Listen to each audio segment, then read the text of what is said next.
Good evening, everyone. I hope everybody's doing good. Steve says, ta-da, as in he's here. All right. I'm Katrina. This is Sow and Tare live chat. We do this every Monday, 6 p.m. Pacific time. And except for the first Monday of the month, we do on Thursday instead. So, welcome, everyone. As you can see, I have hung up pictures.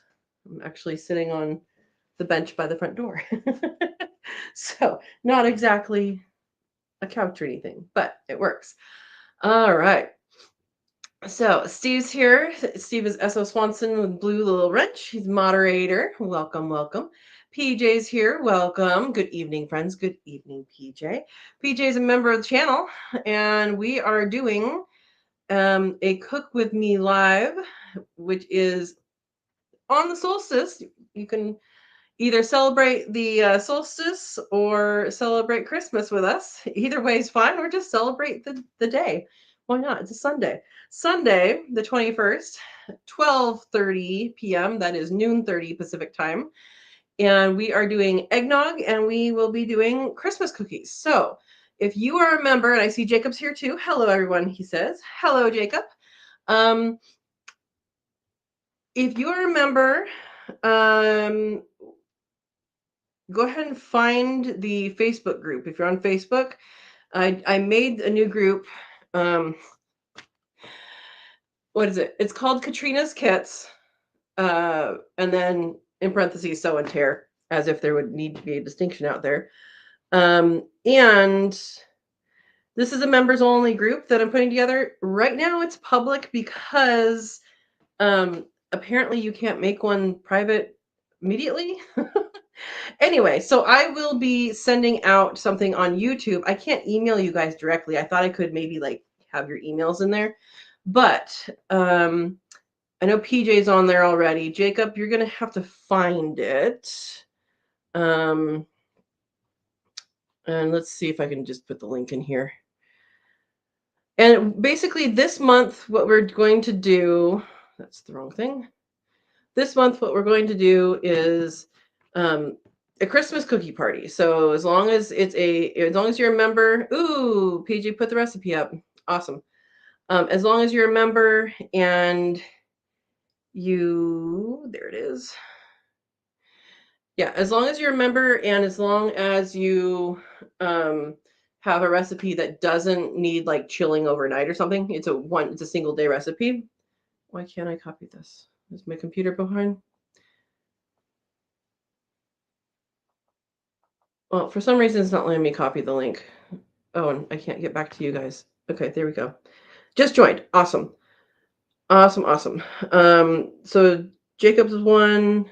There's two other members that I didn't have contacts for in Facebook. So thank you, Steve, for doing that. For some reason, my computer was behind. It probably needs to be restarted again. So I'm gonna try doing it this way, and I think it's good because then we have a place for members to talk, come up with ideas for things, all of that. So yeah, so if you are a member and you're going to be there on the 21st, noon 30 Pacific time, then you don't even have to provide a cookie recipe, but it'd be fun to do it. So provide a cookie recipe and we are going to cook up some cookies and some eggnog and have a party. So, all right. And Jacob just joined. Awesome. All right. Well, people must be doing something else today, huh? Not many people on here. Anyway, so I hope everybody's doing good. That is my new thing, and I actually did it. I tend to be like, oh, I forgot to do that. I'm thinking, and PJ, you made these with me before. What do you think? I'm thinking about doing mice on snow again. It's a artistic cookie, but it's very easy and fun for people, I think. So that's what I'm thinking of doing for my cookie. But let me know what you think, PJ, because you've done that before with me. All right, cool. So that's the plan there. And yeah, if you guys have questions, comments, discussion topics, now's the time. I had a wonderful sunset this evening. I did actually put my camera out there and let it roll. Of course, it only had 18% battery, but hopefully on the next weekend review, I'll do a fast forward through that, and it'll be like a time lapse. Um, yeah. Ooh, chocolate no bakes from PJ. Awesome. Awesome. Um, Hey, Verna. Verna's Vase Place. She's blue with a little wrench, and she is moderator. She also has live chat Saturday mornings and Wednesday evenings, and does homesteading stuff in her apartment. So awesome. Welcome. Um, yeah, so the sunset was pretty cool. I don't know why it was so neat. I mean, color, that was why. But I don't know of any fires or anything. That's usually what makes sunset neats is fire, pollution, you know. Um, but it was pretty, so that was good. I also haven't seen Mama Kitty, which is the white cat. I have not seen Mama Kitty. She didn't come for dinner last night, and she didn't stay. I don't think she came overnight, and then she wasn't here for dinner. So um, hopefully she gets her way home safely. This happens every once in a while where I think she's gone, and then she just shows up again. So um, Ringo's kind of lonely out there, but she didn't come back. So hopefully she'll come back soon, and they'll be palling around again. So yeah. Anyway, um, so that's what's going on. Little bunnies are doing good. I should be breeding ravioli and rigatoni with Percy probably this weekend. Yeah, I think this coming weekend the babies will be a little bit more than 3 weeks old. I don't think they're supposed to be a cold snap. Um, when their young are 3 weeks old, that's when I breed the moms, 3 to 4 weeks. And then I wean them at 5 weeks old. So they only have, about 3 more weeks in with mom before they go out on the pasture. So, which means I need to repair part of the tractor, because we have um, 3 for rigatoni and 6 babies for ravioli. I'm just going to combine them and put them into the big tractor, and I'm keeping track of their food anyway, so that's easier to do. So I think that works. Verna says, "Guess what I found in my freezer? Quail or rabbit, but probably quail." Is that what you found in your freezer? Hopefully, hopefully it's good. You can have it. You're leaving us in suspense. Um, she says, Lucy and I enjoyed it for dinner. One of the reasons I was late. Yes, quail. Awesome. Awesome. I have a couple quail in my freezer too, actually. um, so I uh, so I'm getting new appliances, and that person's speeding. I'm getting new appliances, and I sold my old refrigerator for $50. It was not very much. But hey, they hauled it away. New appliances are coming on Wednesday, so that'll be good.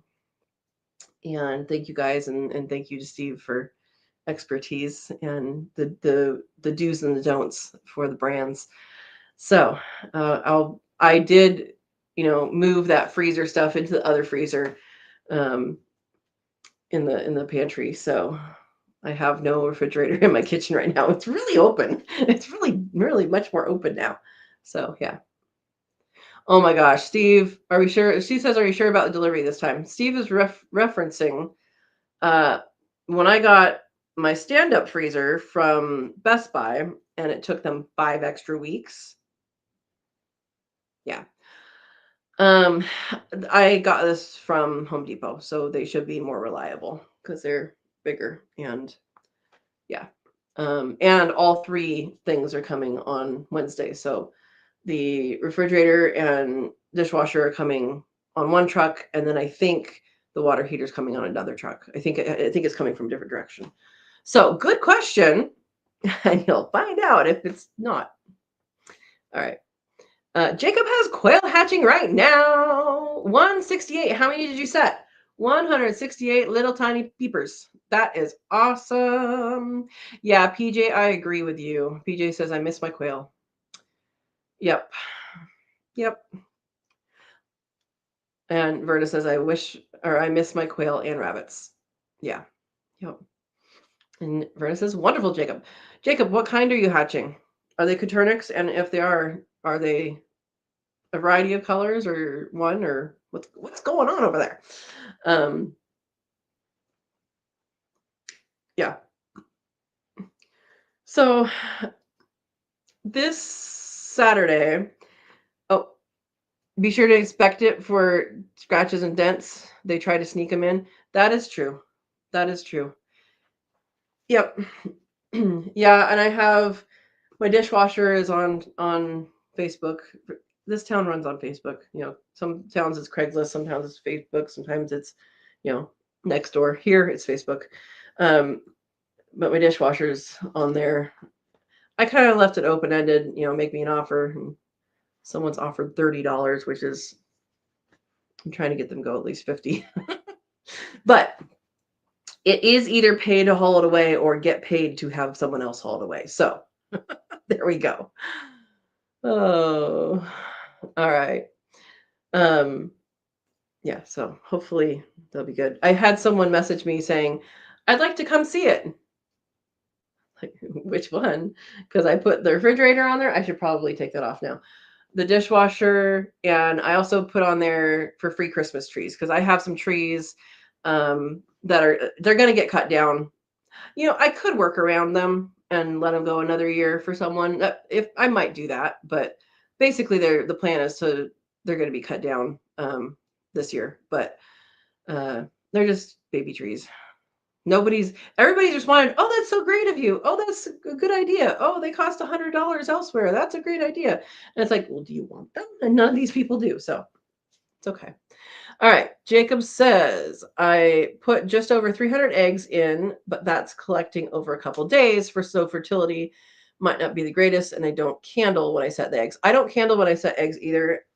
Personally, it's not worth it unless, of course, you have an exploding egg, which I have never had an actual exploding egg. But I've had them go stinky and go, okay, I need to find you and get you out. Yeah. And so, yeah, if it's just a couple days, that's fine. So within 7 days, 7 to 10 days is about when the fertility starts to drop off. So, I mean, they don't have to be all collected in the same day. So, yeah. He says there are jumbo whites, jumbo browns, and pansy mix. I also have my subscription eggs from Aaron. So I have no idea what those are. That's awesome. That's awesome. He has some good colors coming out. I was talking to him about that a while ago. Awesome. Verna says, Jacob, I usually did not candle either. When I did, I candled at lockdown. Yeah, I mean, there's no reason to do it before then, really, in my mind, because what are you going to do? As long as your temperature and your humidity is correct, or is reading correct, what are you going to do? If you start to smell something, get in there, find it, get it out. Put it in the outside trash or leave it somewhere for an opossum, because possums take care of that kind of stuff. All right. Jacob says, if I open the incubator and there is some funk, then I will go looking. Exactly. That's how I go for it. And for now, I don't have that. Yeah, that's what I do. And I've only had that happen a couple times. And honestly, I don't think they were my eggs. Maybe one. I don't know.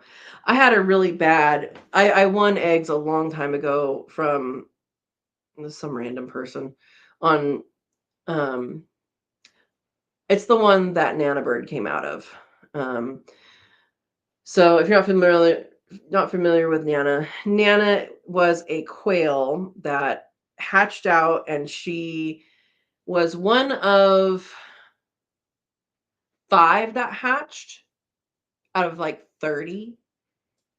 And the person had like used super glue to glue cracks on eggs and stuff. I was like, this is a little odd. I mean, they were 1 eggs or free eggs, but still, I'm like, this is a little bit odd. It's not usually what you give to someone. You know, you wait another day or whatever. But it was her, a yellow one that didn't make it, like died on day 1 or 2, and then 2 black ones. I think they were Tibetan, and then 1 tuxedo. And all of those are males. And she crowed. So she was the only one that I've had that's a female that crows. And I think what she was doing, either there was no other females and she didn't know how to be, you know, what to say, or she needed to camouflage herself, which may have been the case because those 2 Tibetans were bullies. They pecked the other one into the brain. I had to take care of it. Yeah, I processed those ones pretty quick, but she was really, really good. She was a calico, I think. Yeah, calico. And really, really, like no one messed with her in the aviary because, I mean, she must have laid down the law. I never saw it happen, but she must have. She went broody, I think 8 or 9 times. And when I decided, you know what, you're never going to hatch anything. She never hatched anything, but she went broody and she would be like, I'm sitting here. And um, so I took her into the brooder when I had babies, and man, she was the best mama. She was the best mama. So I named her Nana. That's when she got a name. And she would round up the babies at night, either put them under the heat or sit on them. And I mean, she was wonderful. Those are the quietest babies I ever had. And it's funny because we all know that sound, like, right? And she would just talk back to them, and she's like, "Shut up!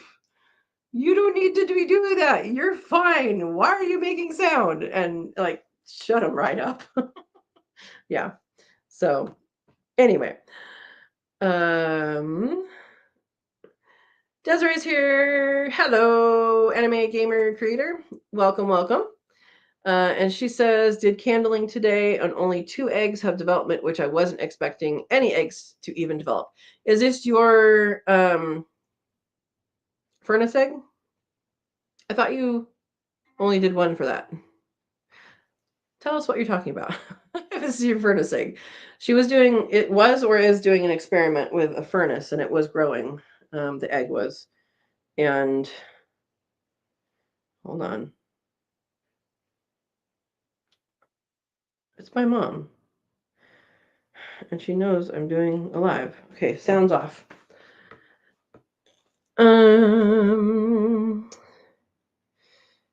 How long did you incubate before candling, Desiree? That's a question from Berna. Oh, Steve is officially taking over a new name, Nightbot, which I don't have. So the temperature for Middletown, Ohio is 23 degrees, humidity 52%, wind 6 miles per hour with clear skies. That's because Berta typed in that. You guys are funny. Oh, but she's in Franklin, so, you know, you get what you get from this Nightbot. I accept that. I accept that. Yeah. Oh, 20 degrees, wind chill 15 at Verna's place. It's actually been warmer here. You know, we have this atmospheric river that was coming our way, and it looks like the majority of it is hitting Washington. Like it was going to go up and down and like kind of flow like this, but it looks like it's like today and tomorrow were supposed to be our big days. In fact, let me look what the prediction is for tomorrow. But we didn't have any rain today. And it looks like it's all staying north of us. Okay, let's look at tomorrow. 8% tomorrow. Yeah, this is missing us. We have 59% on next Monday. So we'll see if it comes in. They're expecting, probably experiencing bad flooding parts of Washington. Yeah. All right. Desiree says it's day 5 and opened the ones with no development, and those ones were rotten. The yolks were all green and the whites turning opaque and starting to smell. That is not good. Yeah. Hopefully you're not talking about one in the incubator because your incubator's broken. Jacob says, I've got one in the incubator right now that loves screaming its head off. Yes, sometimes they do. And I tell you what, like, I don't know, Verna or Steve, if you could find, just type in Nana, and there's a video that pops up for the Nana bird. And putting in a bird to be a Nana is a really good idea. The one thing that I didn't think about initially when I put her in the brooder was that at some point the brooder wouldn't have any babies. And then what do? You put her back in the cubby? Do you put her, So what I did is I kept back a female to just live with her until there's new babies and then process the other female. So that's what I did. Yeah. Yeah, you always have one of those, Verna says, the screamer. Yeah. Oh, it was giveaway eggs. It was in transit longer than it was supposed to, and the eggs were ice cold. Caught the mailman throwing your package. I hope you were able to talk to the postmaster about that, especially since did it say eggs on it? Was it marked as eggs? Throwing your package anyway shouldn't happen. Yeah. Oh my gosh, Verna, tomorrow's high is 38 degrees. I think that's probably our low. Maybe. I think it's going to stay warmer. And PJ has us all beat 2 degrees. Oh, it's UPS. It wasn't the Postal Service. It was UPS, Desiree. Okay. Furnace egg is doing good. She had to stick it in the incubator because someone turned off the heat. Okay. Yeah. Okay. That makes sense. Oh, thank you. Oh, did I have 2 Nana ones? Thank you guys for the links.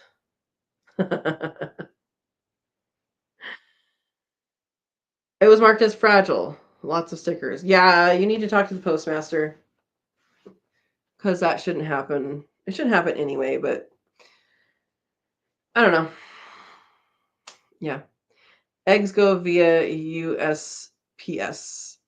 They should, but some people try and mail things through different ways. That's what I'm saying. That's why I had the question because she said UPS. Yeah. So if it was the post office, talk to the postmaster. If it was UPS, I don't know. You can complain about eggs, but you can definitely complain about fragile. Yep. I didn't realize I had 2 of them, but that's okay. 2 videos. Yep, that's okay. Mom, I am hoping Mama Kitty comes back. She spent the night away and the day away today. So, Mr. Ringo, when I went outside, he was very clingy, like, oh, aren't you going to give me attention? I said, yes, I'll give you attention. Yeah. Saturday, Penne and Risotto get their nest boxes. So that'll be day 27. 28, 29, 30. So Wednesday or Thursday is probably when they'll give birth. When they're kindling is the act of giving birth for rabbits, which I think is funny because I don't know that applies to any other animal, and if it does, then I just don't know about it. But yeah, yeah. Mama Kitty hiding where it's warmer. It's not necessarily warmer. It's wet. It was wet yesterday, not today. All day. There was stuff coming out of the sky, but it was never a downpour. Yeah. Andy Rabbit's here. Hello. Hope you're doing well.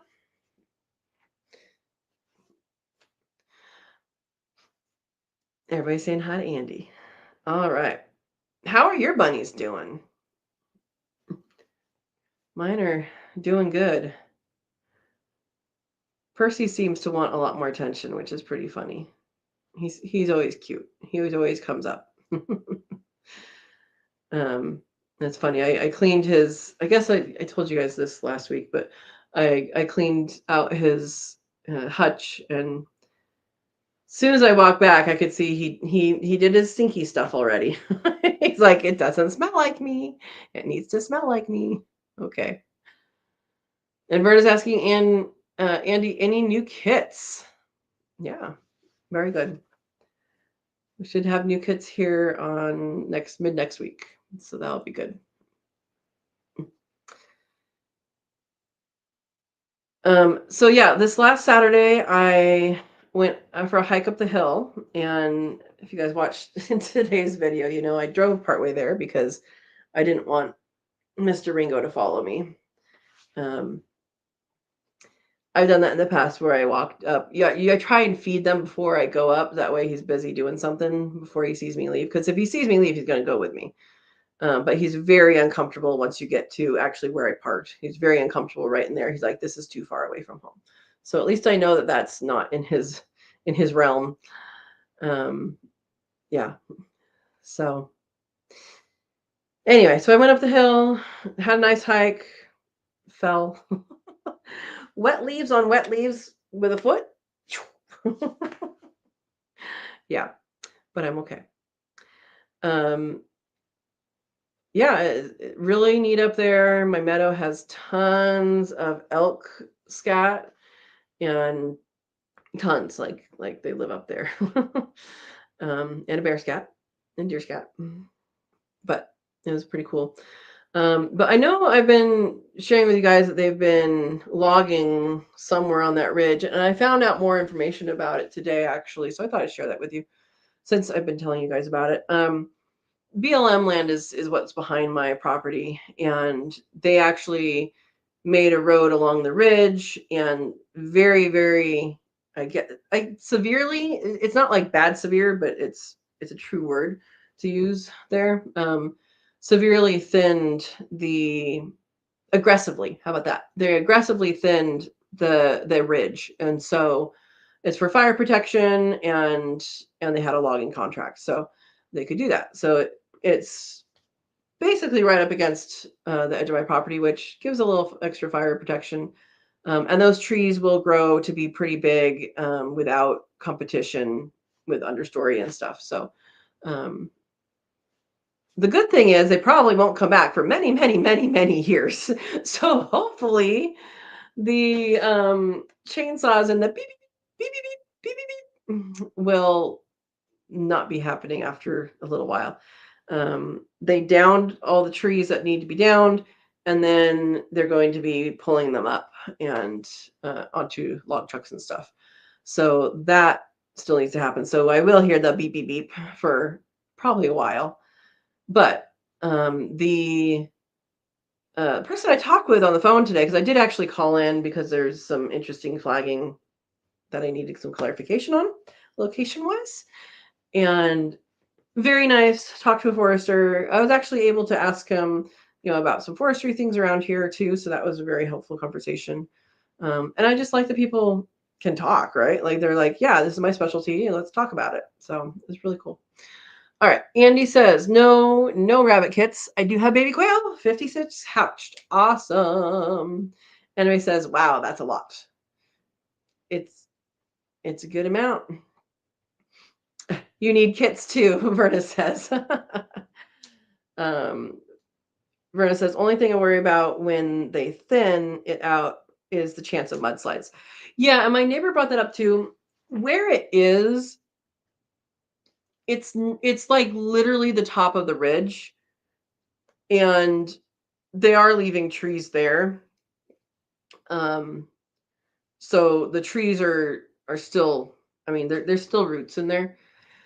And it's not like a whole hillside going down. Because like I would think if it was like a hillside and then my house is down here, then that would be different.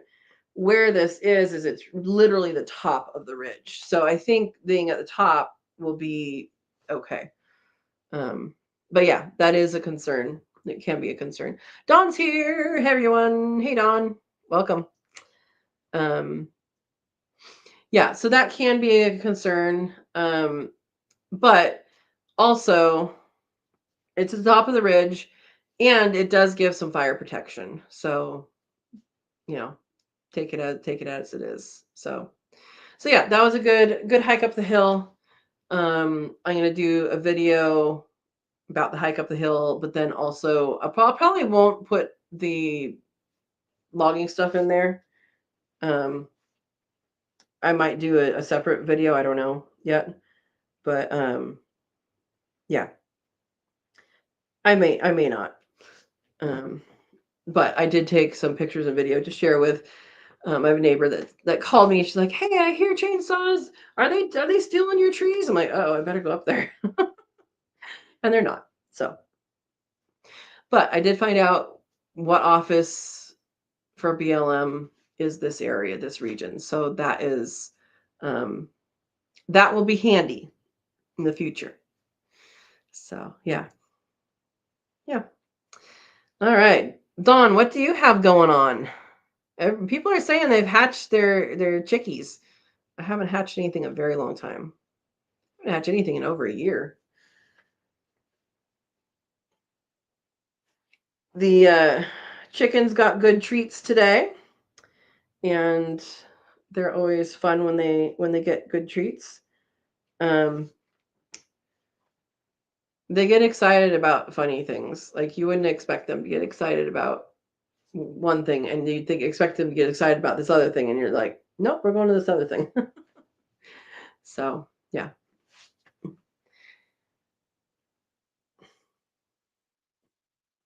All right. Chat is slow. You guys tired? All right. Does anybody have topics they want to talk about? Baby bunny that I did the nest box I help with is doing good. It has a little, I guess it's this eye. It has a little the hair on it is a little weird. It kind of like goes back like back, not in, but back. And so that's a little weird, but doing well. No issues, any of that. So that's good. Verna says, "What are you doing to get ready for Christmas?" Nothing. I have Christmas gifts that I need to send out, but I already have stuff. So that's what I'm doing. I'll be here for Christmas. I'll be watching animals for neighbors. All right. Dawn says, "I have 1.5-week-old quail in brooders. Congratulations. Locked down in 4 days on more eggs. Congratulations. Jumbo German sparkly pearls." Say that 5 times fast, please. And jumbo, I'm guessing that's fab fee, because otherwise they are very fat if they're flab flea. Tomorrow's next box day for 2 rabbits. Awesome. This is your first kindling? Is that right? Because you rebred, right? They didn't have babies and then you rebred? Good luck. Good luck. What day do you do nest box day on? I used to do day 26, now I do day 27. First kindling. Awesome. Yeah, so what day are you doing nest boxes on? 27? Okay. Yeah, that's what I do. So when is it? Tomorrow. So tomorrow's Tuesday. 27, 28, 29, 30. Tuesday, Wednesday, Thursday, Friday. So you'll have Friday or Saturday bunnies. If your timing's right. So good luck to Dawn and her does. Dawn's does. That could be a thing, right? That could be a thing.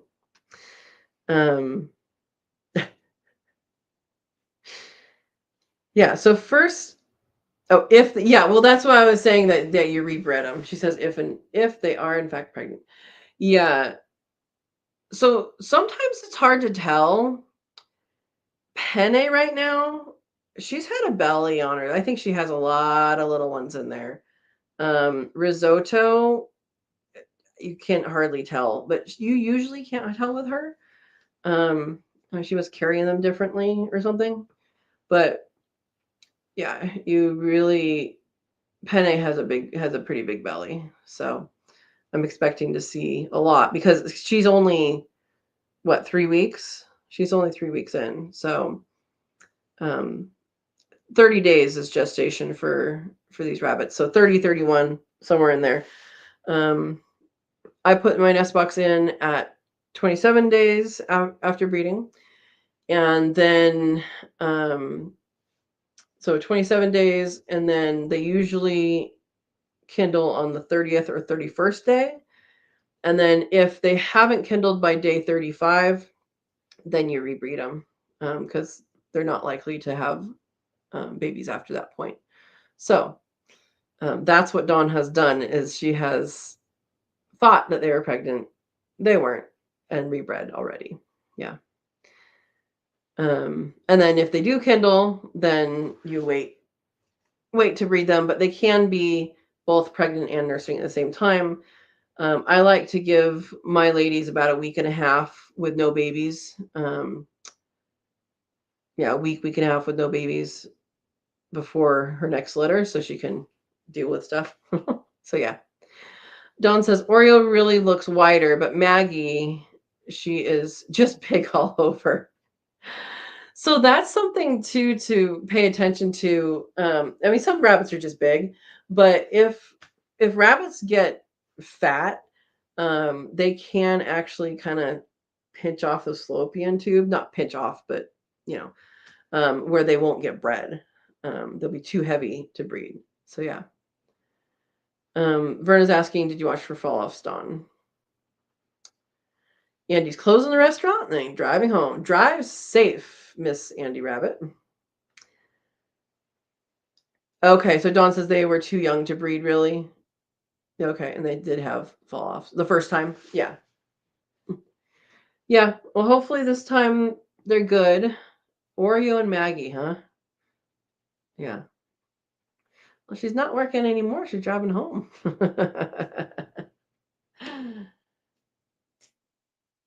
Yeah.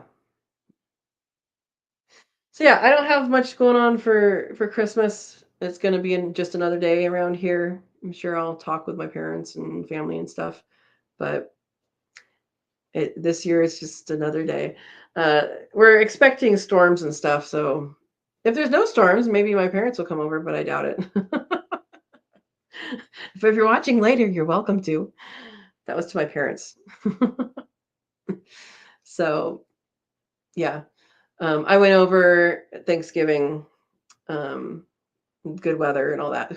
When I say go over, we're talking about over mountain. Like we have to go over the Cascade Mountains. All right. Desiree says one day I'll get rabbits. Good. Ooh, Verna, I'm sorry. You're battling vertigo lately. I'm sorry. I know someone else that's dealing with that right now. I'm sorry.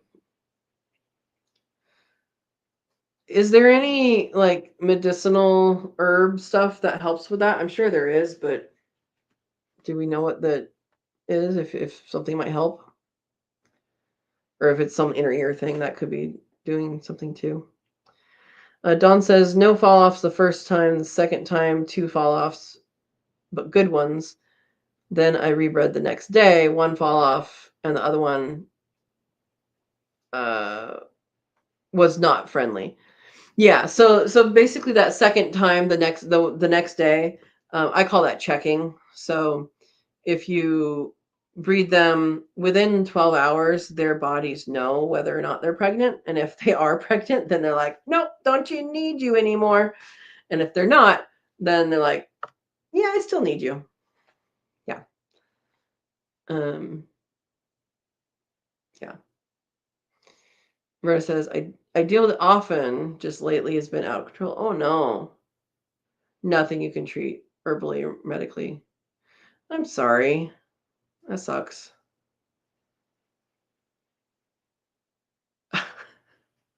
Andy, I do not understand your comment. What? I don't understand what Andy just said, so I'm not going to say it out loud. You're driving, or maybe you're not driving yet. Okay.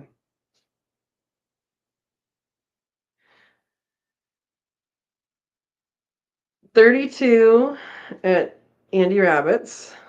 Burn it. What is it here? I'll be right back.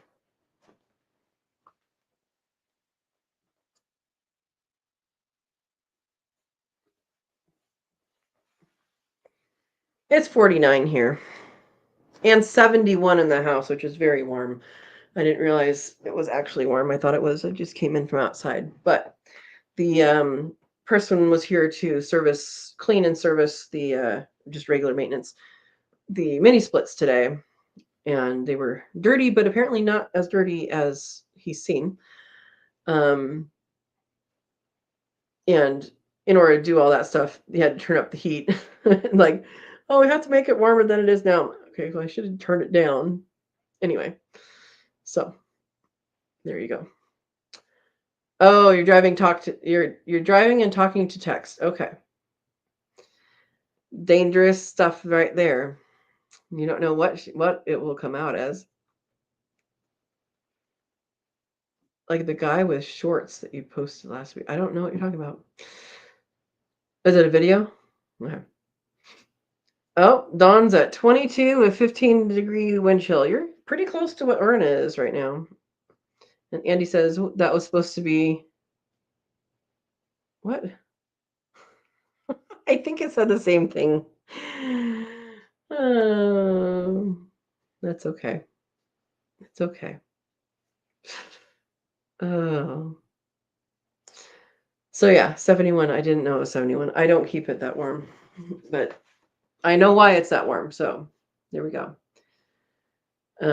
Whoever put in the mini splits put them too close to the wall.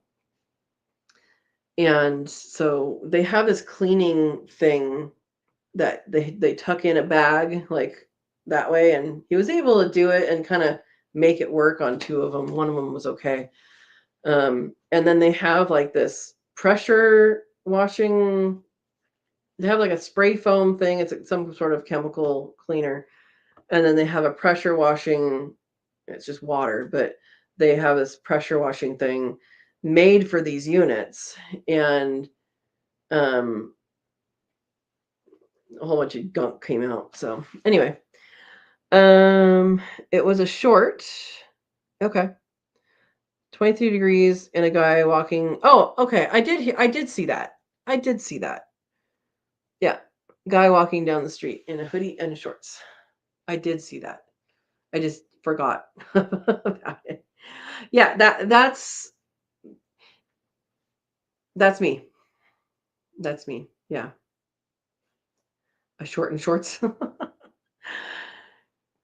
Yeah. Especially where I grew up in the high desert and there's, not much moisture in the air, it can be super, super cold and I'm still out there in tank top and shorts. And here I get more chilled because of the moisture.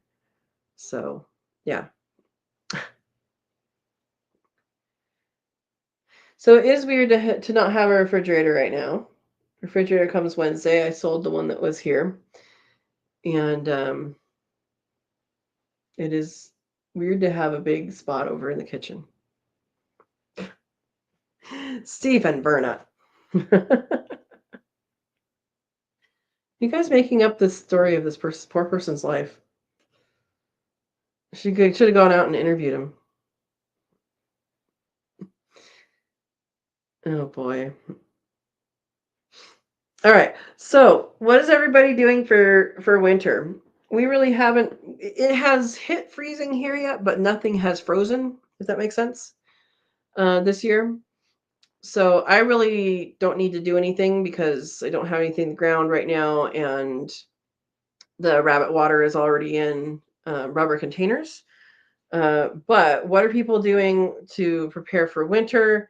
If you're already experiencing winter, as it sounds like some of you are, what you do? Staying warm. Good answer, Don. Verna's radishes are growing strong. Awesome. Congratulations. Yeah, that's awesome. I haven't planted anything yet. I know last time we got the seeds out and all that. Where did I put? Let me get something.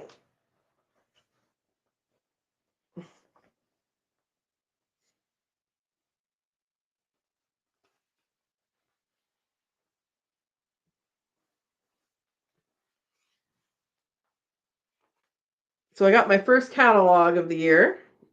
It's always Baker Creek. It's always the first catalog. And Territorial Seeds is going to be next. They sent a postcard saying, "Hey, catalog's coming, but the stuff is on the website now." But I actually haven't looked through this yet. But I advise these guys. It's rareseeds.com. Family run, really big thing. Okay, here's one of my and Verna's favorite. Borage. You can make ziki sauce out of those things, the flowers or the leaves, and because they taste like cucumber, so you can basically grow cucumber when there is no cucumber season, which is nice. And then I do have, is that what this is? I have some seeds. I just saw it and it reminded me of it. Is this it? Chinese pink celery. Yeah, I have seeds for this. I haven't planted it though. It's a cutting celery, so it will regrow. And Verna found her moringa seeds. Awesome. I don't know where mine are. That's awesome. Moringa is a tree, but you can plant it as an herb if you just keep on cutting it. Plant it small and then keep cutting it. So yeah, pink celery. Exactly. Yes, Desiree, pink celery. It's a thinner celery and it's a cutting celery. So it's like a cut and come again. This is also something I have seeds for and I haven't planted them yet. It's coxcomb. So it looks like a chicken thing. It's a flower and it's used in soups and stews. The flower is. So several varieties of that. Echinacea, ground cherries. So ground cherries were on my side yard in the front. In my old place. I do want to grow those here, but I'm not ready to do that here because I want to put them where they're going to stay, and that's going to be the food forest, which is right now a regular forest.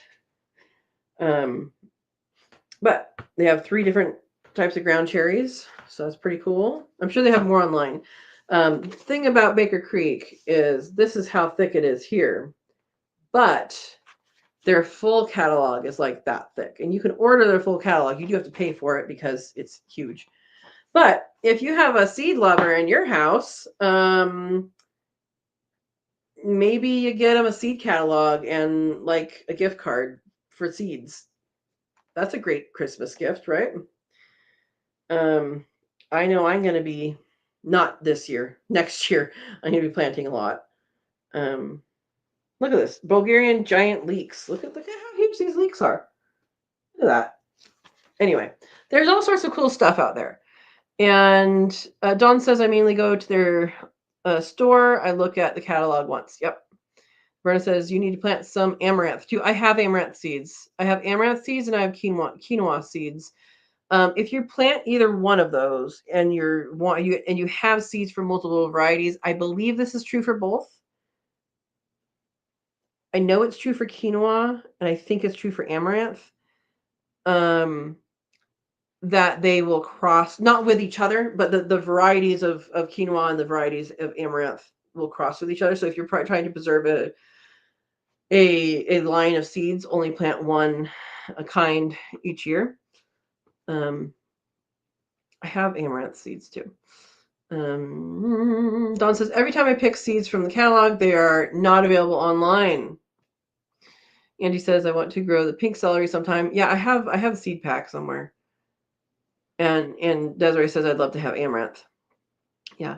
Sue says, I never plant anything with kids in the picture. I'm afraid the kids will grow, and I have enough of those. Steve, I don't think I think I missed it this year, but usually I post on Facebook, actually in the Friends of Sow and Tare as well, the how to grow M&Ms video. Yeah. Where do you get that funny book? Funny book? This is a catalog, dear. Maybe most catalogs are before your time. Rareseeds.com is their website.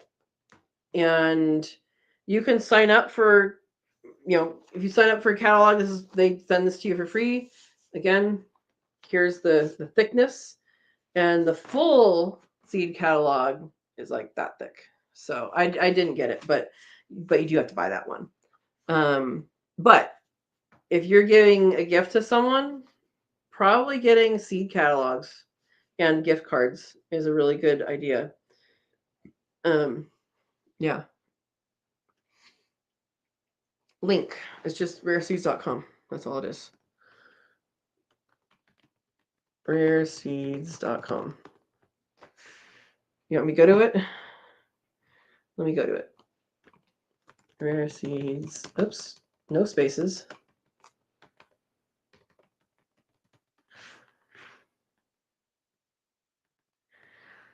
Okay, let's go to it together.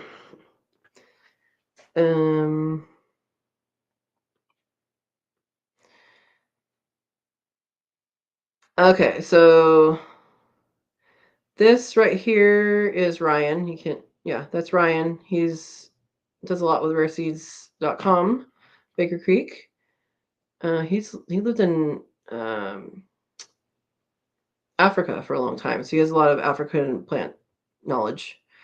Yeah, free seed catalog or the whole seed catalog. Do it right there. Right there. Look at that. This one's free. Send me a catalog. This one's not free. Order one today. $15. I'm not going to order it, but yeah, I mean they're advertising a free catalog, and once you sign up, you'll get more and more of them. So yeah, no, they have good stuff here. There's all sorts of seeds. 2000. So there's amaranth. We just talked about amaranth. They have this many different kinds of amaranth. Yeah, I forget this guy's name. He's nice though. So the Heirloom Expo that I was an exhibitor at a couple years, that was these guys that put it on. So there's 2026 introductions. Why do I know this name? I don't know how to say it. Agastache seeds. It looks very familiar. Angelica. Angelica is a medicinal. It's also used on candied angelica, like on cakes. Lots of different asters. Got some basil, beans. Iroquois skunk. Isn't that a great name for that one? Black-eyed Susans. Whole bunch of stuff. Whole bunch of stuff. Chicory. This looks wonderful. That corn. Corn is another one that if you are growing a variety of corn to save back that variety of corn, they are wind pollinated and the pollen will go for a mile. So give the same seeds to all your neighbors and you'll be doing good. That's a good solution right there. Funny looking cucumber. That's pretty fun. Yeah, so we'll do this for a couple of different ones. Just want to have you guys see this. Ooh, Kaiti Murchi. That looks like a cayenne. I wonder if it tastes like a cayenne. There's a different kind of loofah. Yeah, lots and lots of stuff. So these guys work all over the world and they have growers all over the world for seeds. And this is a cooking green, I think. Mizuna. And so they have these people that just discover things from all over the world and bring them to you. But to us, I mean, in the form of this catalog. Look how dark this is over here. Yeah. Sorghum. Sorghum is something I need to learn more about. I know it's used for animal food, but I need to learn more about that. There's lots of different varieties too. All right. Bunch of different things on here, guys. Okay, I'm gonna go a little quicker. All right. So let's see what people say.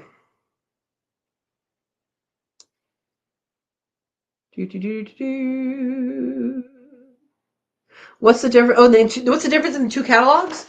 One's this thick and has like the new varieties and the cool varieties and all of that, and the other one has every single variety of every single thing they have. So that's the difference. And I think they have little stories in the other one too. I think they have little stories in this one. Sometimes they tell you like the background. Yeah, some of them they have it. All right. Dawn says I grew 3 kinds of amaranth when I first moved here. One time. And then it self-seeded, did it? Yeah. Steve says the pay one is thicker and costs $15. Free one is not as thick and is free. Yeah. It's also free to look on the internet. But what's nice about this is you can just go, oh, well, that's cool. I think I need like to find a new radish. Oh, let's look in the radish section and go, oh, well, that looks cool. Oh, on our way to looking at radishes, we saw this cool pepper. That looks good. Like you can accidentally find things on these. So like that's where it's really cool to look through a catalog versus like online, is you accidentally find things that are really cool. Don says sorghum is one of Illinois' main crops, like corn and soy. Yep. And Steve says they grow sorghum down there too. Yeah, you don't need that paid book. You can just go to the store. Yeah, exactly. And I think the one that you pay for, I think that's more like either if you just want to dream, because sometimes you just want to dream, right? And or if you're giving a gift and you're like, hey, here's the stuff. You can still order online. Like you get the catalog, you can still order online. But yeah, if you go to the actual store, they're in Missouri. But if you go to the actual store, then you have that. They used to have a store in California. They don't anymore. I don't know if they have other stores. But there used to be one in Petaluma, and that closed. I don't know why. Um, Don says I did look in the catalog. Let's go order it, and then it's not online to get at all. Those catalogs are printed, and I guess they don't get them in. Well, sometimes there might be limited availability for like, especially if they just release something, there might be limited. So I remember when the Kajari melon first came out, and that had very limited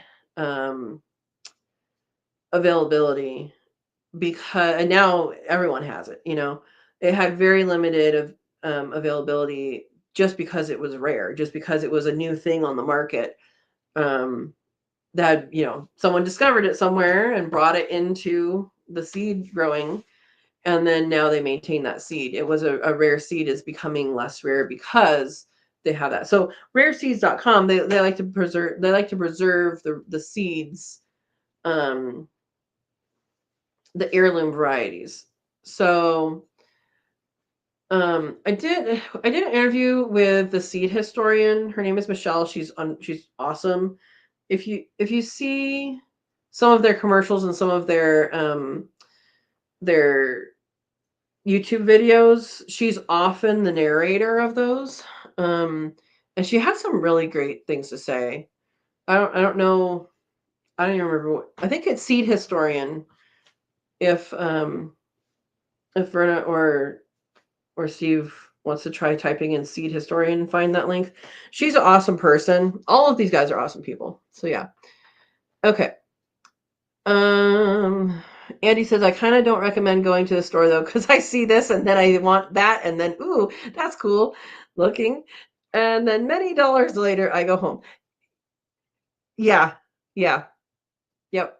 The best thing is to go to their events. Now they don't have their West Coast event anymore that I was at. I was exhibitor for 2 years. But at that event, all of their seed packets were $2 a piece. So $2. I'm just gonna open a random thing here. Let's see, 350, 3, these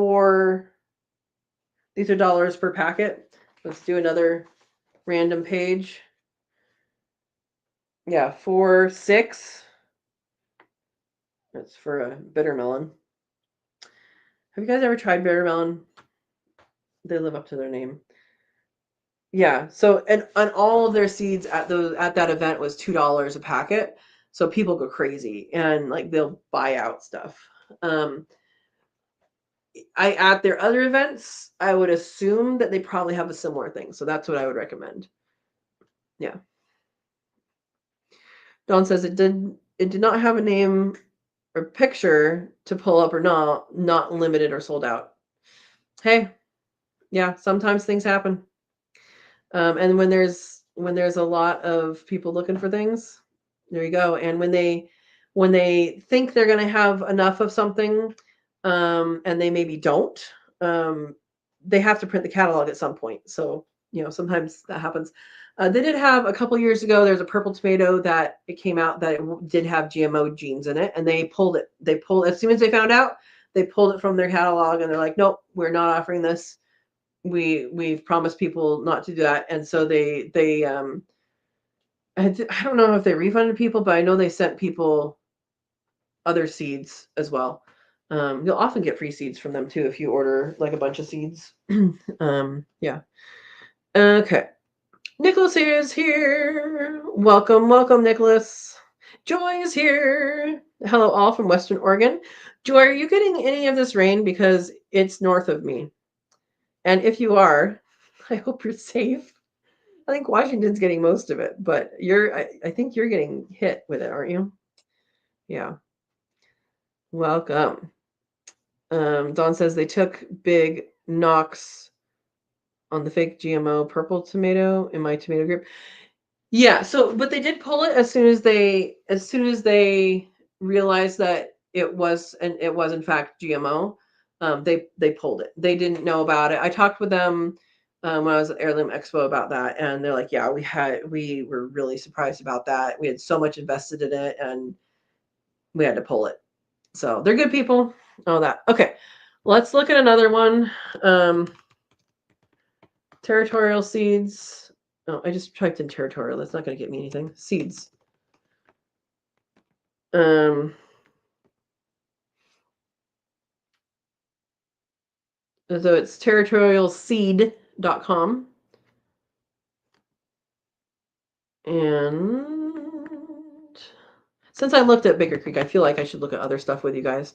Lots of steady rain. Haven't gotten the wind they predicted yet, Joy says. Hey, that's okay. That is okay. When Dawn says that group had their trust broken with them. Yeah. They didn't pull it right away. Yeah, I don't know. Okay. We'll look at Johnny Seed next after this. But let me see. Let me share.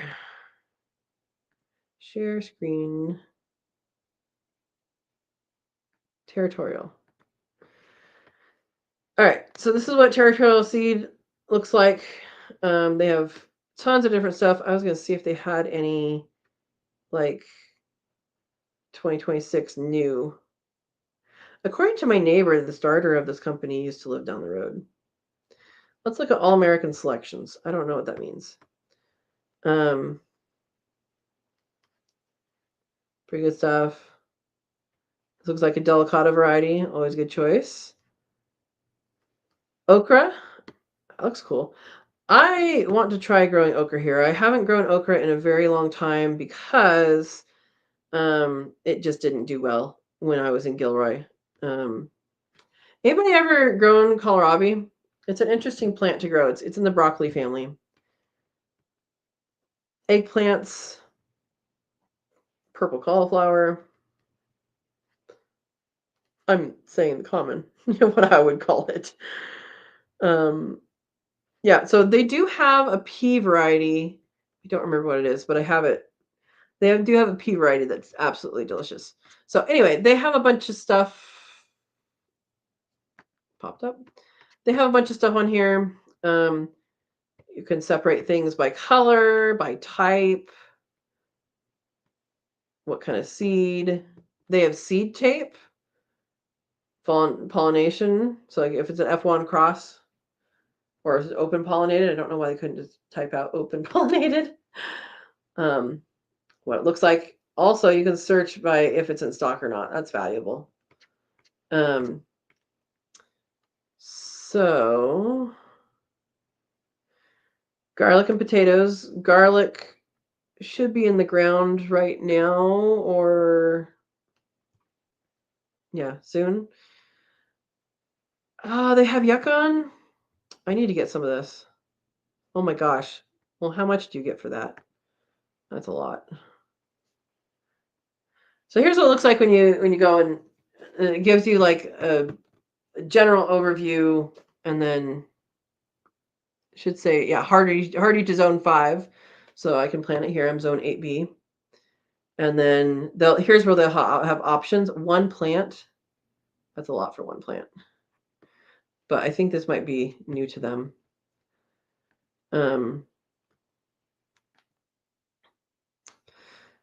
Hardneck garlic. Yeah, they're all going to be out of stock because it's the wrong season. So just like we talked about with saffron last time, garlic should be ordered earlier than now. All right. Johnny Seeds.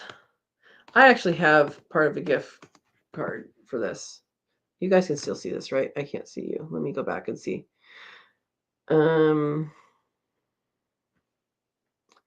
Okay. Dawn says, I need to grow okra this year. I got the seeds and put in too much squash. Oh, Desiree's stuck on the first website. You'll be stuck there forever. I hope you don't have anything to do tonight.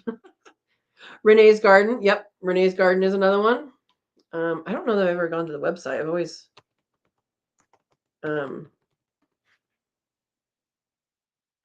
gone to their. I just see them in the stores and stuff. Garden seeds are fun. Yep, exactly. Usually don't think about it until February, Dawn. Yeah. Good night, Dawn. We see. Okay. So back at Johnny Seeds. Premium gifts on sale. Should we see what their premium gifts are? I mean, if you're a gardener, or if you have gardeners in your life, this is, sometimes seed things are good. Soil blocker. I've never used a soil blocker. Has anybody used a soil blocker? What that does is, instead of using the plastic things, it just literally gives you blocks of soil that's compressed a little bit, I guess. Okay, they have some mushroom kits. Territorial Seeds also has mushroom kits. Gift cards, seed bundles, germinator kit. Okay. Let's see what's in the seed bundle. Save Restart, Bright and Easy Blooms, So Easy. You can tell us what's in it? What? What's in it? Read more. Okay, so it does tell you what's in here. So it looks like a typical starter pack for a summer garden. So that would maybe be a good new gardener gift. They have well, there it is, new for 2026. That's what I was looking for.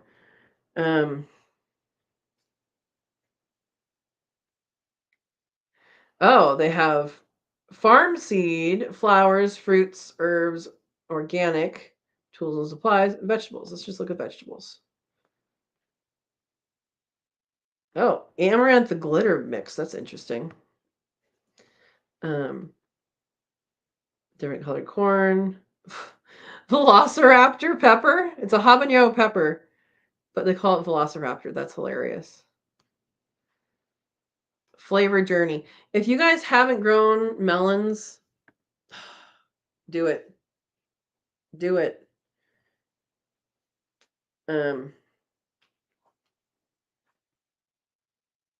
Anyway, there's some cool things on here. I encourage you guys to try something new that you haven't grown before. I mean, the worst thing will happen. Well, the worst thing will happen is take over the world. But the second worst thing that can happen is it won't taste good. That's it. What's this one? Yeah. So, okay, what's the other one? Renee Seeds, Renee's Garden. Let's see what you guys have to say first. Yeah, I can post these links in the group for sure. For sure I will. That's a good idea, Desiree. If they're planting a lot of seeds this winter for spring planting, then the soil blocks are great. Yeah, so that's a good point. Like if you're planting like a bunch, yeah. I'm just not sure. So Andy has a soil blocker. Tell us how it works. Like I know how it works, but how why would you use it over others besides waste of plastic? Like does it stay together? Do you put it in a plastic tray? Do you put it in a wooden tray? Like what do you put it in? Because that's the question that I have. Because I've always started in the little tiny trays, and then you can actually I haven't always started in little tiny trays. I have little trays you can start in, but then I have the bigger the ones that are like that you can start in, and that has always done well. But I would like to learn more about soil blocking. The actual like not how to do soil blocking, but how do you deal with the seedlings? Yeah. All right, Renee's Garden. Here we go. So this is my first time on their website. I usually just find them in the store. They're in anywhere you can get seeds. They're there, and I don't know if they're all organic or not. Shop 2026 new introductions. All right, we got flowers, more flowers. They have flowers and food. Zinnias, Tulsi holy basil. Yeah, painted serpent cucumber. Different products. Oh, that's funny. A chard hat. Renee's charming chard hat. Notify me when available. That's a great. It's out of stock. That's funny. So collections. We did this already, right? Yeah, we did that.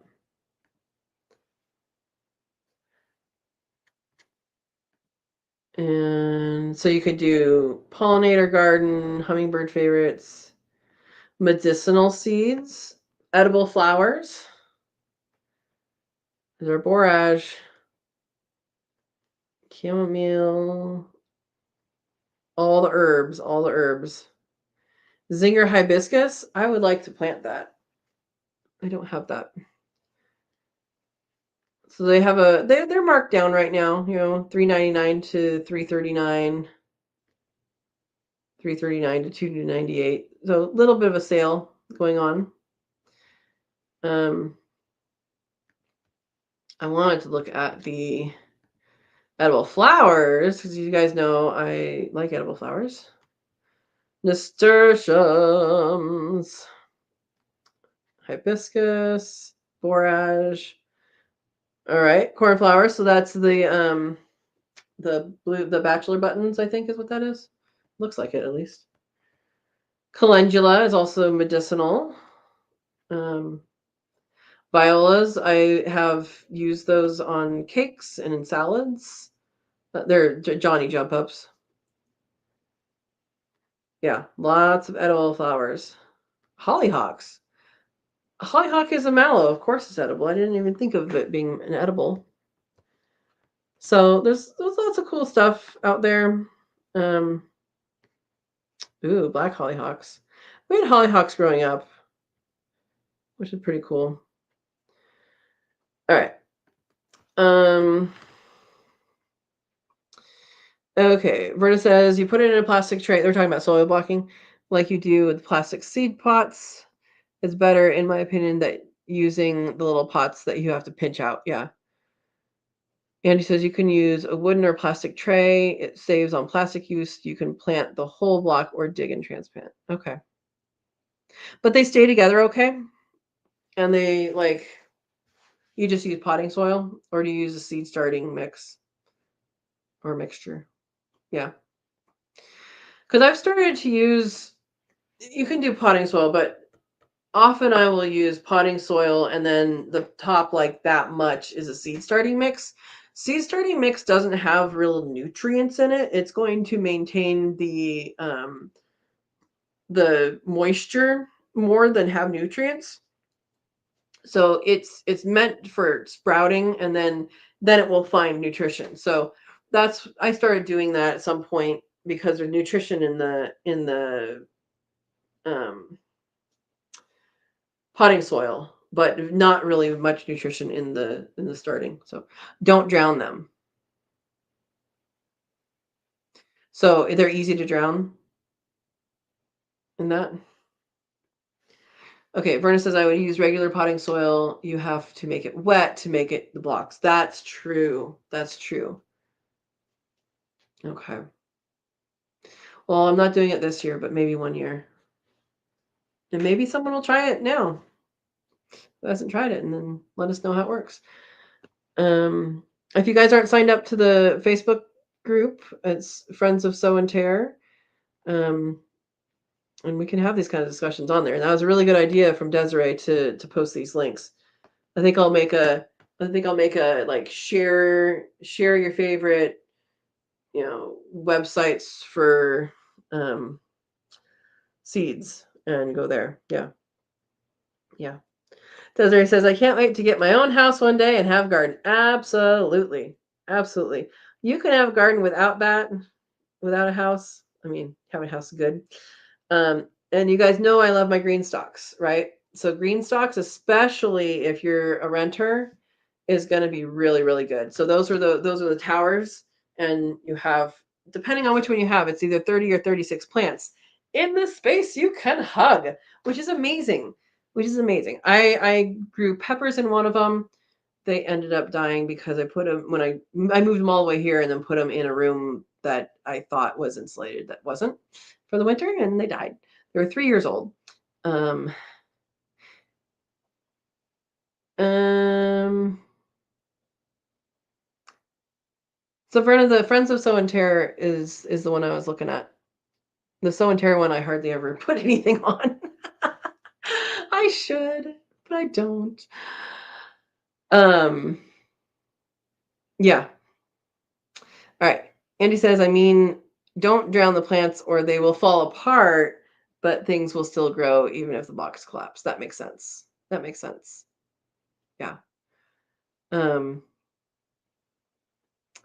were some other ones we were going to go over? We went over territorial seeds and Baker Creek. Those are the two ones that I get the most from. Renee's Garden, I always forget about, but I always buy seeds, in the nursery from their seeds in the nursery. Johnny Seeds, Haas. Somebody said no. Harris. Harris. Somebody said that last time. Seeds. All right, let's go to Harris Seeds. Since we did the other ones. Share screen. All right. So here's Harris Seeds. They're in the US. I think we've been in the US so far, but shop new vegetables and just see what's new. Bean edamame. Soybean. Edamame. Kirikachi. Okay. Interesting looking. I don't have a need for soybeans, which is fine. Different carrots, different gourds, Gordosaurus rex blend. All right. Armenian cucumbers. So Armenian cucumbers are really good for hot climates. It's actually a melon. And if you let it get big, it will turn, if you eat it young, it'll be a cucumber, a very good cucumber. And if you let it get old, it will turn into a melon with very little flavor. as far as melon goes. It's not a very good melon. I mean, it's wet and tasty, yeah. A Georgia candy roaster. Candy roasters are good. Different kinds of corn. Yeah, so they have good stuff. Live plants looks like. So the potatoes, onions, all that. Okay, you can order plugs, which is good. Baker Creek also has let's look on sale. Baker Creek also has sweet potatoes. That's where I got my sweet potatoes from my old house, and they're very good. Mini greenhouse. You can grow something in there. All that is a seed tray with a taller plastic thing, which is fine. Lots of different things. I don't know what a livy pot is. That's okay. All right.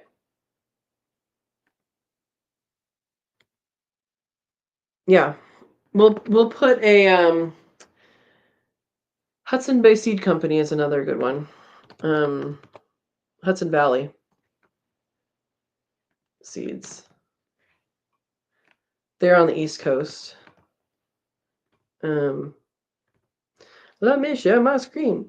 Okay. Desiree says, I know there's a Heritage Seed Bank website that gives you free seeds and you can donate your seeds to. There's a lot of them. Yeah. And there's seed swaps and all that. So Steve has an interpretation. Taller plastic thing, lid or dome. Yeah, no. What's that thing called English? Okay. So these guys are on the East Coast. Oh, last call, 40% off all remaining fall planted bulbs. Yeah, Hudson Valley Seed Company. They have really neat artwork. Oh, there's an artwork. They have really neat artwork on their seed packets.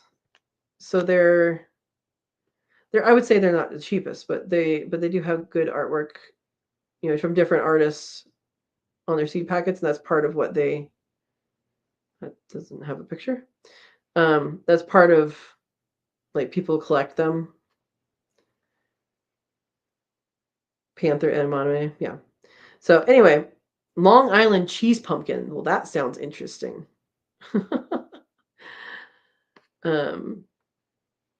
It'd be cool if you could grow cheese and not have to milk something to get it, huh?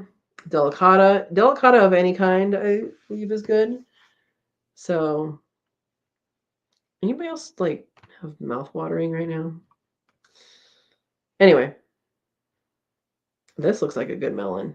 Doesn't that look good? So the guys who run this, I've met a few times at the Heirloom Expo, and they were good people. They, as far as I could tell, so that's good. Let's go one more.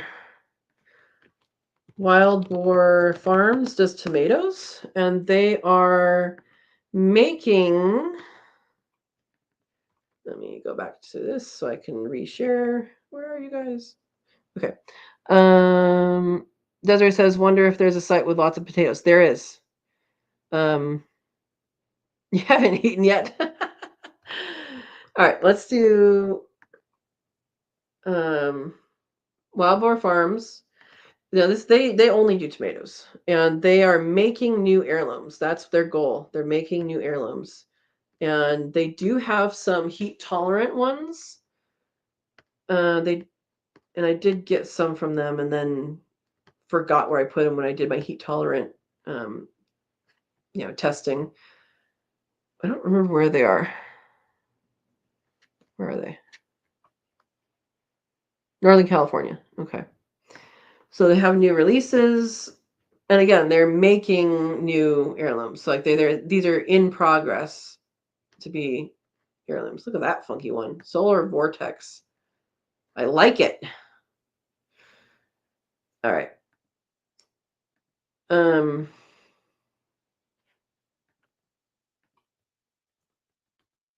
There was one more I was thinking of. Oh, so they're at the Heirloom Expo. What was their name? They do all sorts of potato varieties that have been bred specifically for health benefits.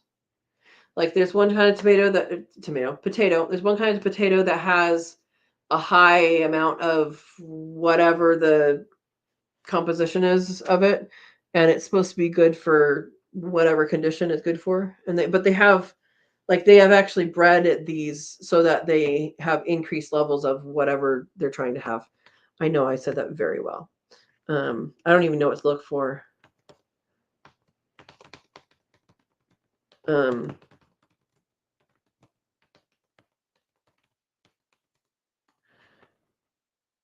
it's not going to do that. I think it would take me a very long time to try and find out what they were. They're neat people. All right. Anyway, you want to try a Desiree potato? I've never heard of a Desiree potato. Interesting. So my point is, I guess, that there's a lot of seed catalogs about to come out, and there's a lot of really, really good places. One I would avoid just personally because I've had issues with them before in the past is Michigan Bulb. I would never buy from them again. Their stuff sucks, in my personal experience. Other than that, I've had really good success with lots of people, lots of places. So it's pretty cool. It's always good to find something local to you too. What is the one that's local to me? I think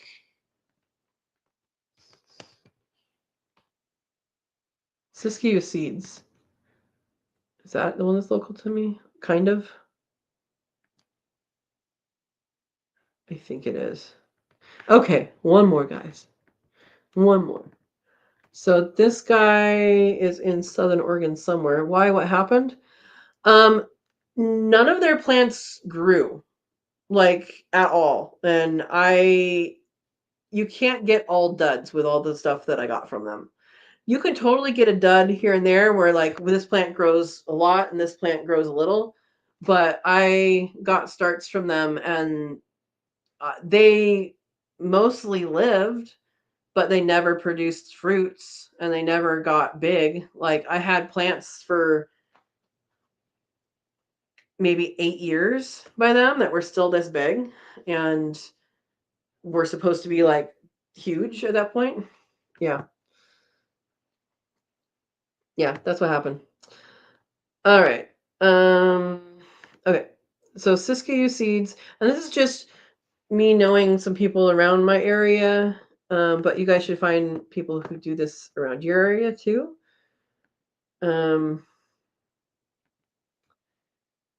They have workshops and tours. Yeah, he has a whole permaculture thing going on. Let's see. They have seed CSAs, which is pretty cool. Vegetable collections. Chili lovers bundle, overstock seed bargain bundles. That's a good thing to know about. I wonder if it's random stuff. I think it probably is. Prepping for abundance. Okay, so you have your emergency seeds. Yeah, really nice guy when I talked to him at his booth before. But there's a lot of different things here. There's good bundles there. And let's do flower and herb. He does. I think he does a lot of medicinal seeds too, if I remember right. Celebration bundle. Okay. Dryers bundle. So if you're into floral arrangements or something, that's a good one to do. Edible flowers bundle. Flowering medicinals bundle. Yeah, I think he does a lot of medicinals. So you can see what's there. Licorice mint. Okay. Anyway, so finding someone local is good. But according to Verna, in her area, they all stink. Yeah, it was a real bummer, Andy. And it wasn't just me, it was me and my next door neighbor. because we both like they find you with the catalogs, right? And they found us probably from the same source. I don't know. And we both ordered stuff, and she ordered some roses, and they didn't do well either. So I don't know why they didn't do well, but when that many things don't do well, I'm just not going to order from them. Yeah. All right. Desiree's talking potatoes up here. Okay. Desiree potatoes are red skin, yellow flesh potatoes. And Desiree's favorite potatoes so far are Yukon Golds. There are a lot of different kinds of potatoes, and they do have different flavors. They have different starches, and they are good. I planted from the grocery store those little tiny, like the fingerlings. They're really purple, like really dark purple, and they grew really well. So I mean, it doesn't have to be from a seed catalog. You can just go get baby potatoes or baked potatoes, but you can get baby potatoes from the store and throw them in the ground. They'll do fine. Don't do that right now. That's like a June planting, depending on your area. Yeah. Desiree says, "Man, I want to cook now. Stuck on game heads or burrito." I always say that wrong. Burrito. Burrito. I said it wrong. Barbecue. Go cook, Desiree. I did, Verna says. Oh, boy. Yeah, you don't blame me, Andy? Yeah. It's, I give people a chance, and I totally accept that not all plants are going to grow equally. It's pretty funny. Like in ecology, you learn about that. And this tree over here, I mean, my good example is in my old place. I had two trees, both from grocery outlet, like $6 a piece or whatever, and they were both peach trees. And one I planted here, and one I planted over here. And the one over here was that big around by the time I left, and the one over here was that big around. So sometimes it's just what happens. Shopping days until tomorrow. Vera says, the 4 quail I didn't cook tonight, I will make soup out of tomorrow. That sounds tasty. I was thinking about making, it's a stew soup porridge. Potage bon volet. It's potage. Is that a porridge? Is that what that word means? Anyway, it's a blended soup, and it is yummy. I think we made it for a Cook With Me Live one time. It is potatoes, navy beans, parsnips. Those are the main flavors. There's some onion, but it gets mushy and mixed in and blended. It's supposed to be with beef broth, but I use whatever broth I have. And whipping cream. And then on top, you cook it all up, blend it all together. And on top, you put a dollop of sour cream. And then I add lots and lots of pepper. Some people add salt. I don't. But I add lots and lots of pepper on top. Really good. Really good. Yeah. I'm thinking about making that later this week. I might have people over. So. Verna says, in the summer, I like making green soup. Does green soup have any ingredients? Or is it like, what's in green soup? Is it all of the cooking greens?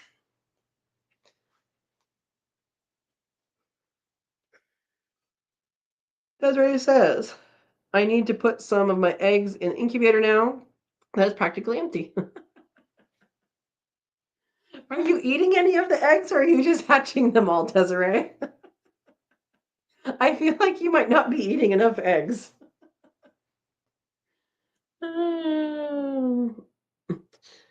Yeah. Oh, funny. Game hens and potatoes, or birria and potatoes. Depends on what you want. Get both, so you can have both. Verna says, mostly all greens, as well as cucumber in the soup. Is it a cold soup or a hot soup? And bell peppers. I'll let you keep those. cooked in a chicken or bone broth. Interesting.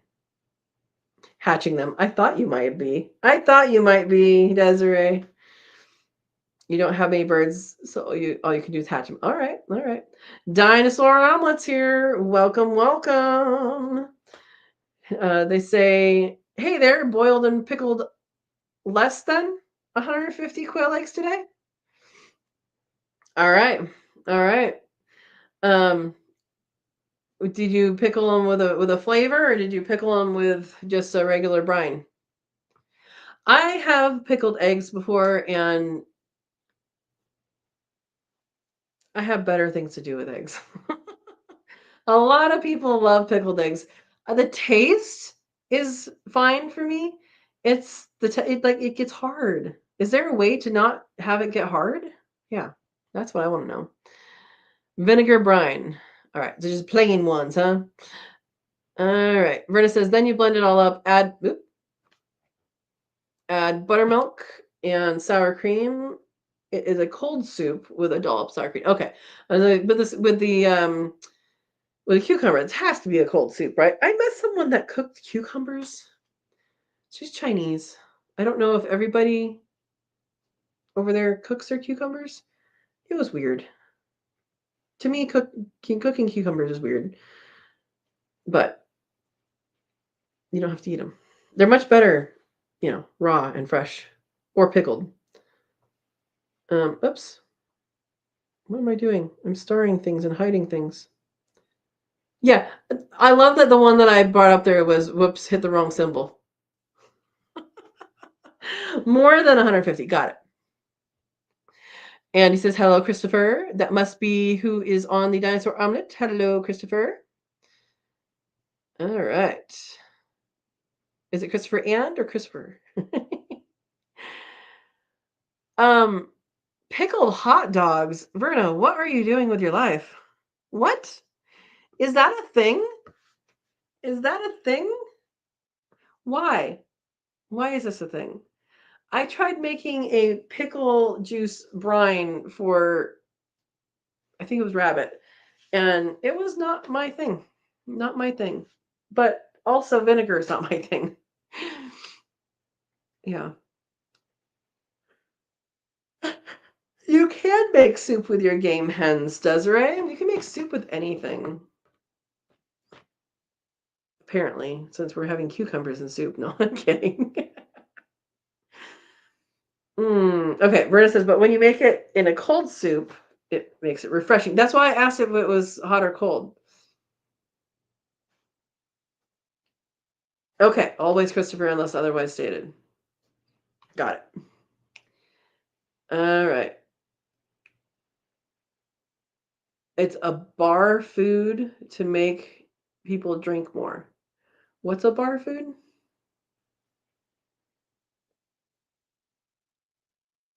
Oh, the pickled eggs. I don't know. I don't know.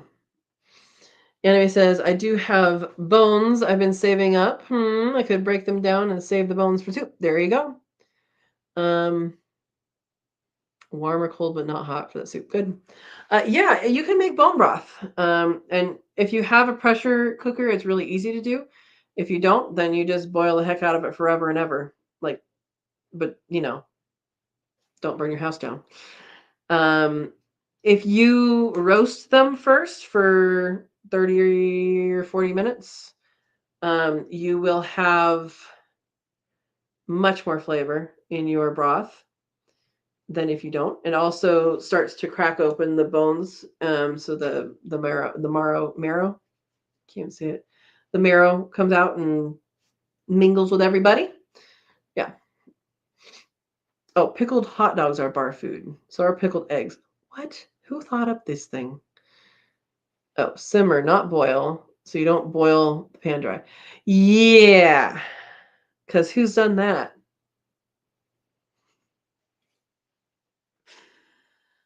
Yeah. And if turn it off at night, that's a good idea. It doesn't have to go all night. Start up in the morning again. It'll be fine on the stove with the lid closed, unless somebody's going to get up and get it. But yeah, that's opinion. I know, Verna. That's what the eyes were all about. Someone that was drunk and thought it sounded good. I guess I've never been in that situation, so I never thought, this would be a good thing to do. It, it might be filed under hold my beer, right? Oh boy. All right. Desiree says I don't. I could just boil everything in one pot though. Yeah. So I would do the bones. Yeah. Thank you, Verna, for getting the joke. Oh. So, Desiree, if you don't have a pressure cooker, I would get a stock pot, and but first put them on a cookie sheet, your bones on a cookie sheet, put it into the oven at like 375, 400, something like that, and bake it for at least half an hour. Maybe. What are you doing? If it's quail, do like half an hour. If it's beef, go like 45 minutes. And roast them. And once they're roasted, then you put that in a pot. Get hot water so you don't make your cookie sheet go like this. Get hot water, boil some water and pour that onto your cookie sheet. Scrape it. So that's the goodness you want in your bone broth too. So scrape it so you get all the good stuff off. That's called glazing. And then pour that into your stock pot. Fill it. Don't fill it with water. Fill it to just over the bones with water, and then set that to simmer. Bring it to a boil and then set it down to simmer. And okay, so you bake the bones at 350 till brown in school. Yeah, exactly. Yep. Yeah, 350. It's fine. 350, 375, whatever. But yeah, so if you want a nice thick broth, you want less water, but make sure that you pay attention to it if you put less water in. So if you're going to be around in the kitchen and paying attention to it, put less water in, top it off when needed. But since you're going to have it go for 24 or potentially 48 hours, you can put more water in it and just let it boil down. And what you'll end up with is a more rich broth with less liquid. And then you have to make enough for whatever you're making anyway. So, yeah. But yeah, saving bones in the freezer for these things is a really good idea. Really good idea. All right. So, Christopher, what have you been up to?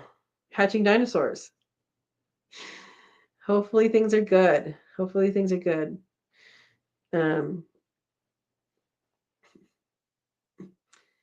Yeah, bone broth is a good thing. It's good for you, and yeah. So the other thing you could do is if you have a crock pot, you could crock pot that and just set it and forget it.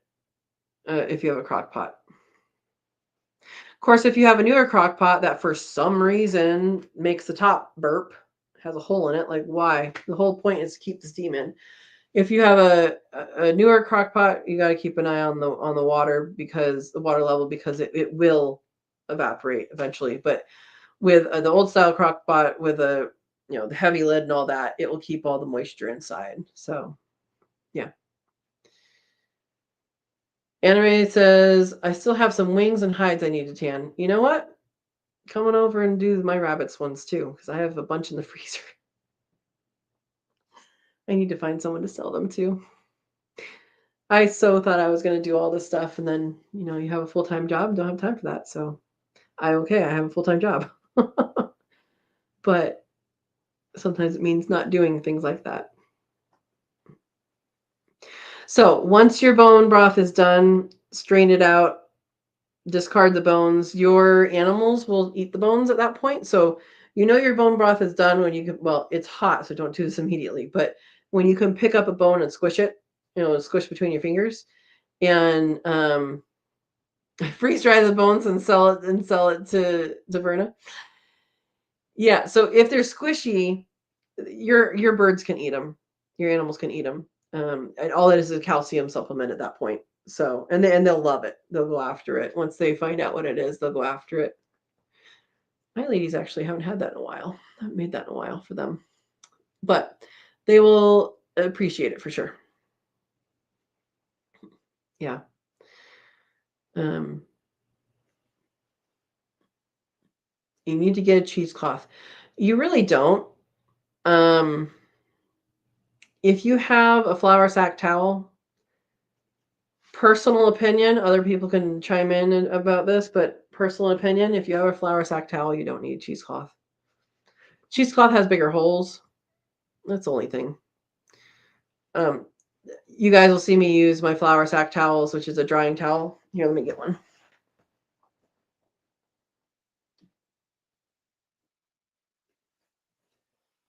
So you can buy them like 10 at a time at Walmart, but it's just like dishcloth drying towel. And you'll see most of mine are stained somewhere. Yeah, there's a stain there. I don't know if you can see it.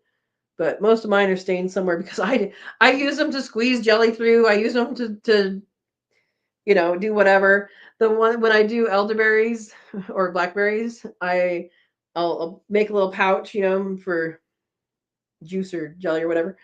Make a little pouch. There you go. It's this little pouch. I tie it up on something, let it drain, and then when it's done, with a hot pad on your hand, you squeeze down, squeeze it out, and then you have a nice little purple circle on your on your nice white background. And once you wash it a few times, it goes into a nice little brown. It's not a very nice color, and then it looks really dirty. And I'm like, I'm not going to have dirty ones and nice ones. My nice ones are the ones that my friends have given me that have like pictures on them and stuff. If it looks like this, it's going to get used for whatever it's going to get used for. So that's personal opinion. Anybody else can chime in and see what you guys say.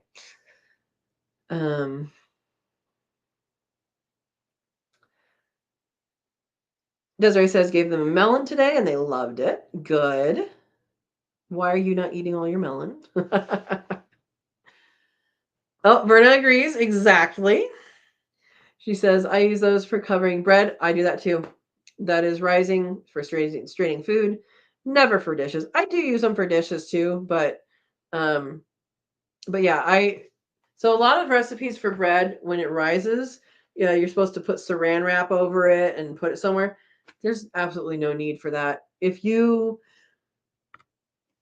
put a flour sack towel over a bowl and spray it with water, that will keep in the heat and it'll do exactly the same thing as what the wrap does for when it's rising.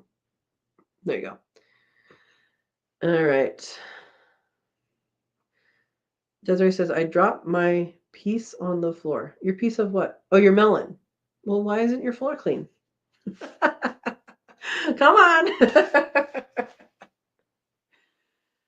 You need a bread machine. I know people that love bread machines. I had one that a friend gave me and I passed it along because I didn't ever use it.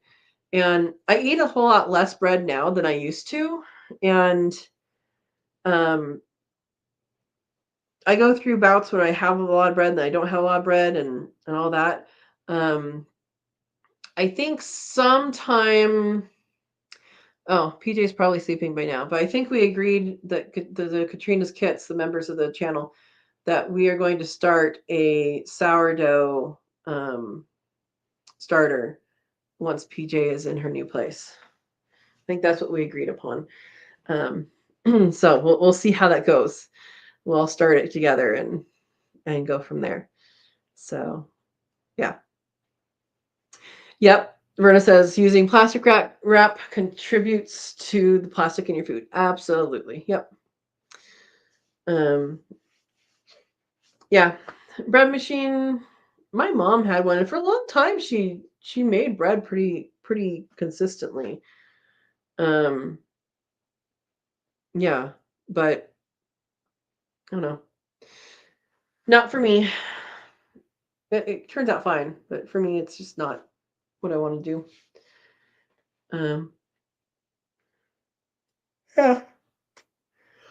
When I made the challah, which is a type of braided bread that has saffron in it, I actually made, instead of making a loaf that's braided, I made knots, like rolls, and I did that for the holiday dessert auction, and I think they went for like $30 or $35. So pretty good, pretty good, good fundraiser. Where it says bread machines are great, but they seem to quit working if you use it a lot. That's with any machine, right? Right. Yeah. Um, it does tend to happen. Yeah. Well, we'll see if the atmospheric river comes back south, but I think we're not going to get much water from this, which is okay. Yeah, like I said, I was wanting to have a moderate amount of rain this year so I could test out my French drain. But this one looks like it probably will miss us. So that's okay. Yeah. Um, all right. So I am going to put a thing on the um post on the Friends of Sow and Tare Facebook group. Um and I'll put that there. I have everything open. Come on. Come on. Let me get the link.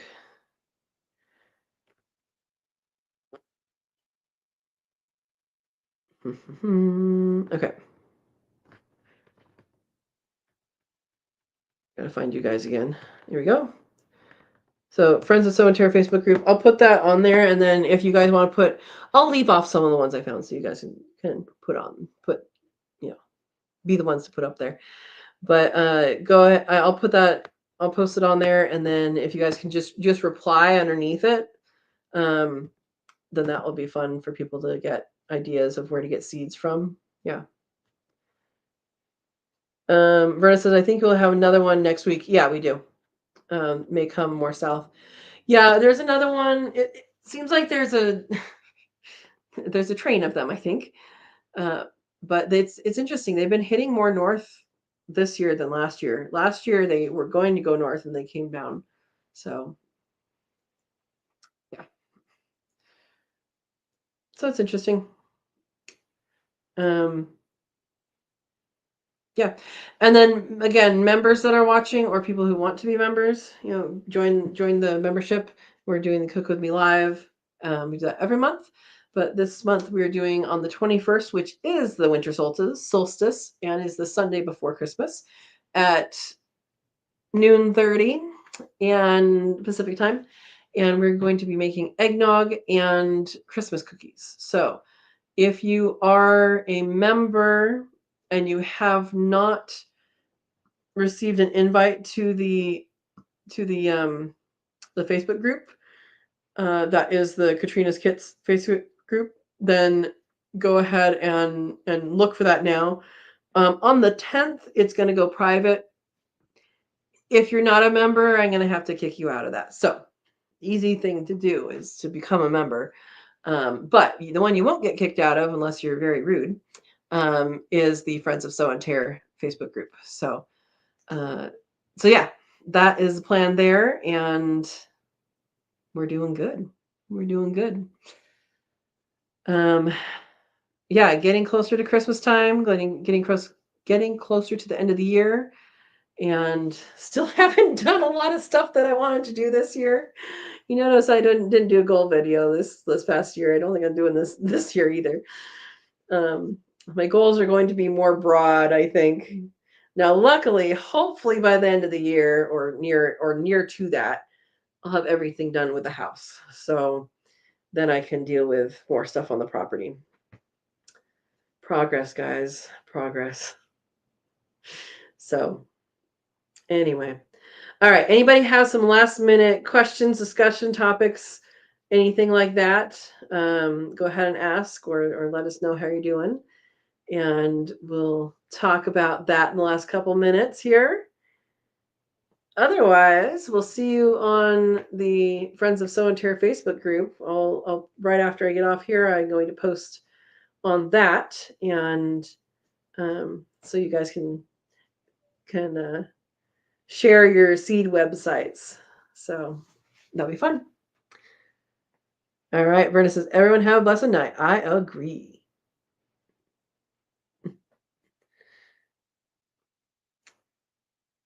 You want to see baby bunnies? Yeah, there's baby bunnies in today's video, and I think I don't even remember what I recorded. I know it's still on the. I think it's still on the camera. Otherwise, I got to record something tonight for tomorrow's video. But I think there's something still on the camera. I also still have not done Ravioli's birth video. Now it is zoomed out, so I think it is. I'm not zoomed out, but it's outside the hutch. I wasn't there with her, but I think what I'm going to do is I'm going to put that on like a fast forward and just say here it is, and some people will like it and some people won't, and go for that. So maybe that'll be Thursday's video. We'll see. We'll see. At some point, I will also do a hutch do's and don'ts, things that I like, things I don't like video.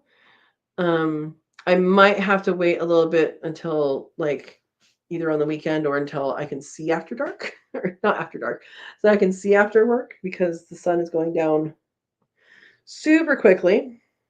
And yeah, I went and visited my parents, and the sun goes down quicker there because they're further north.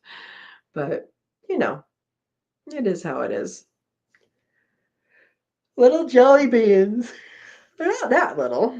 They're more like that big. Little baby bunnies. All right, guys. Well, I'm calling it a night. Thank you guys for coming and being engaged in the conversation. And if you guys are watching this later, hello, welcome. Wait, okay, we're waiting. We're waiting. Desiree has something.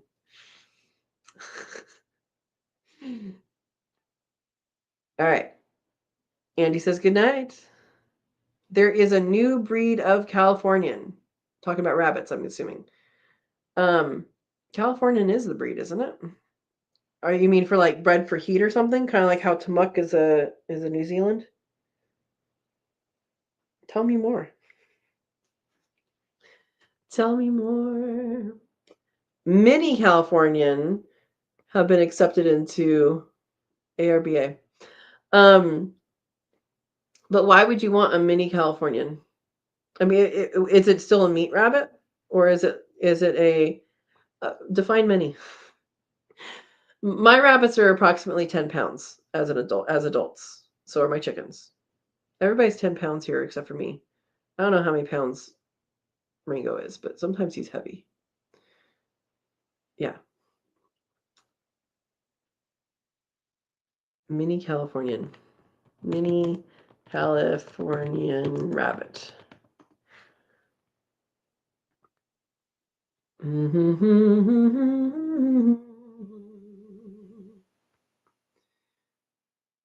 Okay. There's the description. Oh, they have points. I don't show rabbits, so I really don't care about points. I care if they make meat and if they are nice and good to handle. They don't have a weight? Disqualification. I don't know. I don't know why showing animals started, but I understand some reasons for why certain things are, graded better than others. But I don't know. Well, this doesn't immediately tell me how big it is, so. Oh. Senior bucks and does 6 months of age and older is a senior. 4 3/4 to 6 pounds at 6 months. See, when I process at 12 weeks, my rabbits are between 6 and 7 pounds live weight. So Okay. All right, so they're tiny. Good to know, but I don't need them. Andy says handicapped and older people need something smaller. That's true. That's true. Florida white is a mini meat rabbit. Yeah, I think it's a mini New Zealand, isn't it? And not a mini. Small? I don't know. You think it's a pet around the size of a dwarf? Okay.